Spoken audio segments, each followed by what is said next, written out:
This is Buramino, the newest of the 5 refugee camps in Dolo, Ethiopia. A year ago, it didn't exist. Today, it is home to more than 23,000 people, and still growing. WFP is feeding them all, just as we're doing in the other 4 Dolo camps, now home to nearly 160,000 people. Last year at this time, up to 2,000 people a day were arriving at this site fleeing the famine in southern Somalia. This year, the numbers are much lower, and the children are in much better nutritional state than they were last year. But since mid-May, we have seen an increase in the number of newly arriving refugees. WFP and its humanitarian partners are ready to be able to provide whatever support people need. By the end of 2011, a combination of good rainfall and an influx of humanitarian assistance put the region on the road to recovery. But that progress was extremely fragile, and this year, in some of the same areas, the rains have failed again, and insecurity continues. Famine is not expected to return to the region, but many of these families just have not had enough time to recover yet. I used to have 20 sheep and about 10 cows, but now they've all died. Throughout Ethiopia, WFP is feeding nearly 330,000 refugees, and more than 500,000 in neighboring Kenya. Those numbers continue to grow. WFP and its partners continue to be there for them. In addition to general food rations for refugees, we're helping young children and their mothers recover from malnutrition with specialized products. Getting these kids the right food at the right time is helping their bodies and minds develop, so they can build a brighter future for themselves and their families.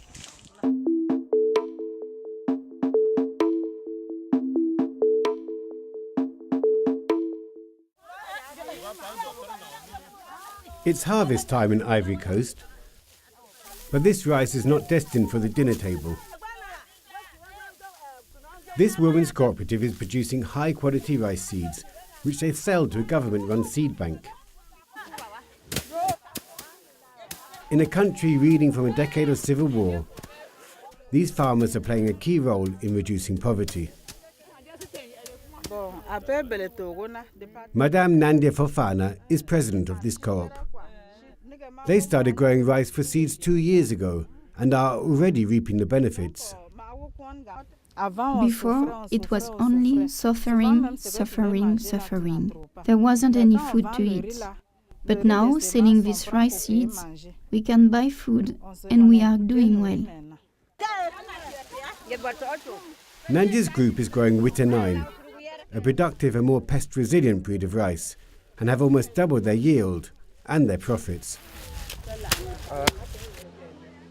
For Nandia, a widow with 3 children, more earnings means more independence, especially in a country where women are responsible for growing over half the food, but rely on men for access to land. Thanks to this rice, I can build a house, buy a motorcycle, and can do what men can do. Now we are the same as men. To ensure the seeds are of high quality, Nandia needs a government certificate and must adhere to strict regulations from the choice of terrain to the correct way of drying the seeds.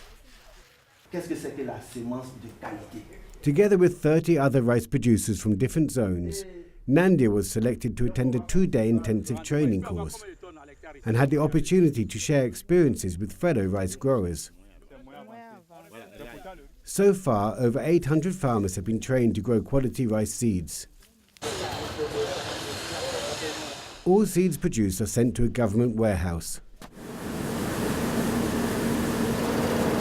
Here, machines separate the good grains from the bad. After a third and final quality check, they are stored until next planting season, when they will be distributed to thousands of farmers. After 10 years of use, the quality of the seeds has dramatically degenerated. This training has enabled farmers to get good quality seeds and has meant that their yield has increased greatly. Le rendement au niveau des producteurs s'est vraiment amélioré. It is not only rice.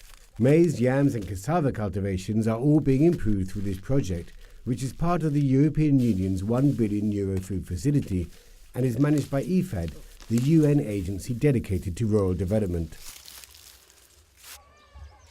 Taking advantage of the good prospects for security and political stability, project activities are making up for lost time. In Ivory Coast, fighting poverty goes hand in hand with keeping peace.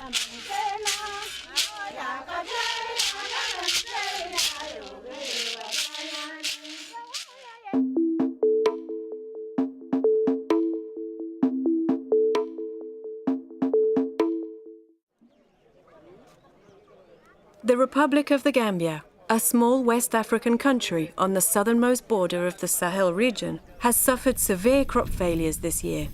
Last year saw a drop of more than 70% in total crop production due to poor rains. 2 bad years and soaring food prices have left more than half the country's population without enough food. People are really struggling now to get food. If you have 10 people in your family, you spend your time thinking about where you can get food. It is our biggest problem. And how can we grow another crop next year? What will we use for seeds? It is a big problem. And we've already sold off all the farming tools that we had. When food and resources are this scarce, nothing can be wasted, and every effort to add to the value of what little you have makes a real difference. In a world where 1 in 7 people go hungry, roughly 1/3 of global food production gets lost or wasted. And along with the food that nobody eats, we also lose the water, soil, and other resources that we use to grow it. Food waste is mainly a problem in industrialized countries, while food losses are more typical of the developing world, often due to inadequate infrastructure. Here in the Gambia, the Food and Agriculture Organization is working with farmers to tackle the problem. We are also addressing the food losses through the value addition, proper storage, and also making sure that there are market outlets so that the product, since they are highly perishable and you don't have proper storage facilities, you can quickly sell them. Bad storage facilities can result in infestation by insects and rats, but around 12,000 people will soon be able to store their produce properly in these metal silos, specially designed for use by families or the whole community.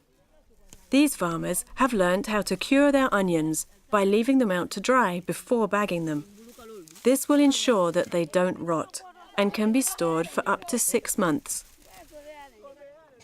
And the FAO project is also working with women's associations to establish a modern, competitive and commercially vibrant food processing sector. Hibiscus flowers, which were often thrown away when preparing the leaves for cooking, are now processed to become jam and juice and are an important source of income.